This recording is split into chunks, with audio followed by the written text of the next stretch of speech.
the first website that I started, cashflowcows.com. I worked full-time as a referral agent for many years, so I got most of my business from this website. I had investors from all over the U.S. contact me, and they were looking for great properties around the country. And then this is our social marketing website. We have, as you can see, 255 members.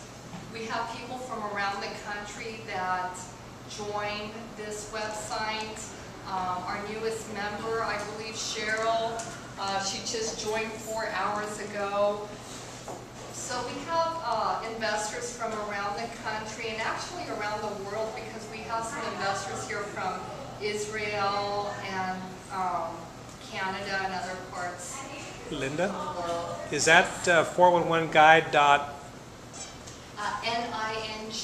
Ning, which is the Ning network. It's our social marketing platform. Okay, great. So if you want to know about the different events or webinars that we have going on, you can go on this website, become a member, and as soon as we have something going on, you will be alerted immediately. Great.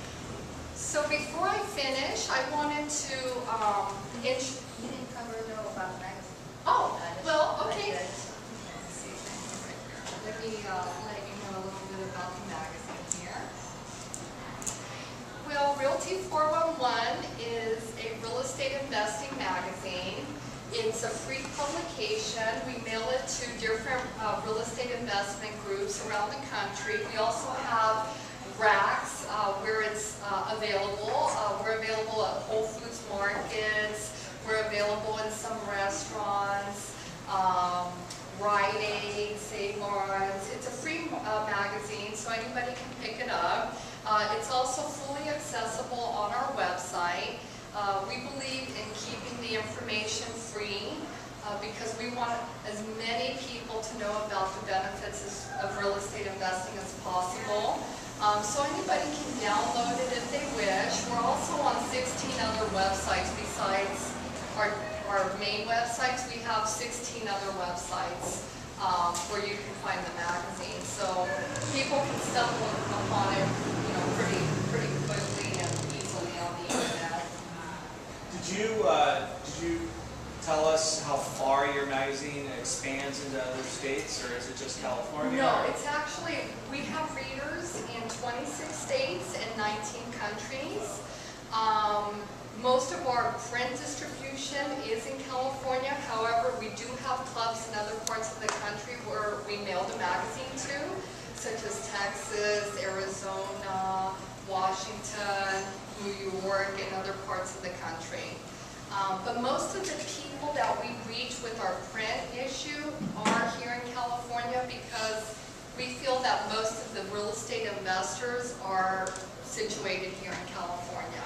And they're the most active investors. I've been all over the country and I've spoken with brokers all over the country, and they all tell me the same thing, that California investors are really the investors that drive their markets. They all are trying to capture the California market because we're very active investors and we're risk takers. We're going to buy out of state more easily and quickly than other people. Did they say anything about percentage, like 50, 80%, or? No, they didn't say exactly how many, but wherever I went, they always told me, oh, most of our investors are from California. You guys really buy everywhere. Good. When did you start Realty 411? I started in 2007, right when the market was taking. Great. So now I would like to go ahead and introduce Kathy Becky, who is she was one of our cover features a few years ago, and I'm going to introduce her and tell you a little bit about Kathy. Before I do, I just wanted to also let you know we have some information about properties in Birmingham, Alabama. I've been dealing with Premier Equity Group for 3 years now. They have a lot of our investors that are with them already that have purchased properties, and they're a great group. If you're interested in very economical cash flowing properties that are tied in with outfit for you to learn about. So please grab their information in the back. So Kathy is an active real estate investor. She's a licensed realtor, certified coach, and former mortgage broker. She's frequently as a media guest on CNN, ABC, and NPR, and she hosts a Real Wealth show on iTunes, which has listeners in 27 different countries. She drove up here with me, also with Missy, who I'm going to introduce to you right after. So, Kathy, do you want to come up? Yeah.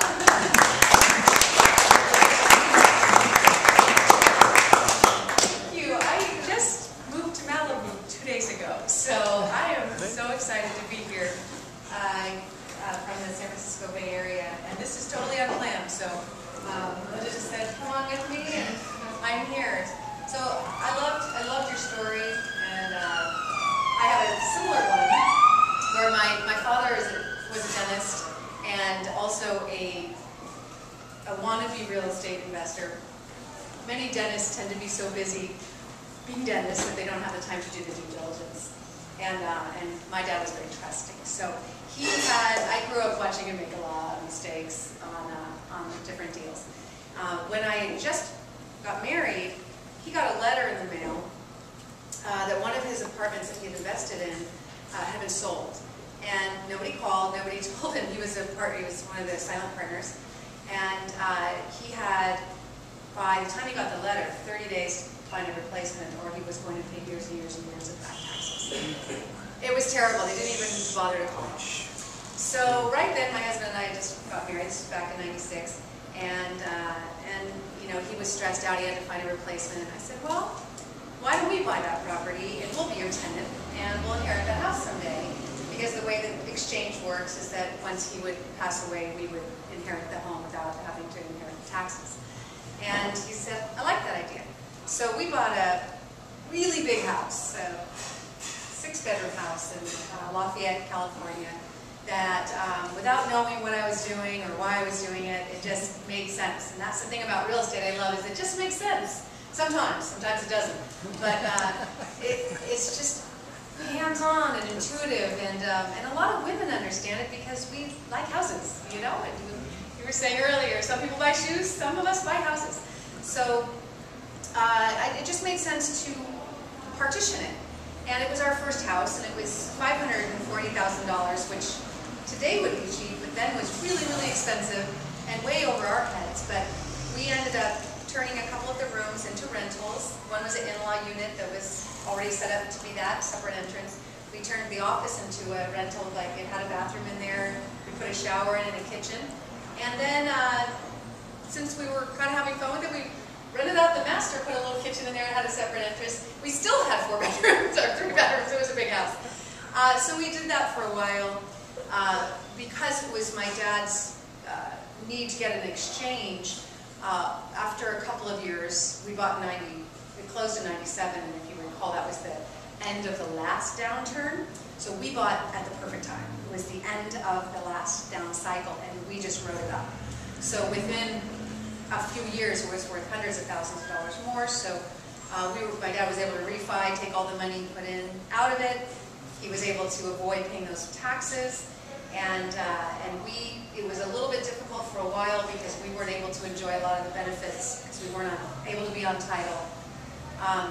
When he did pass away, that was the gift that he left us, and that property gained $1 million equity in that time period.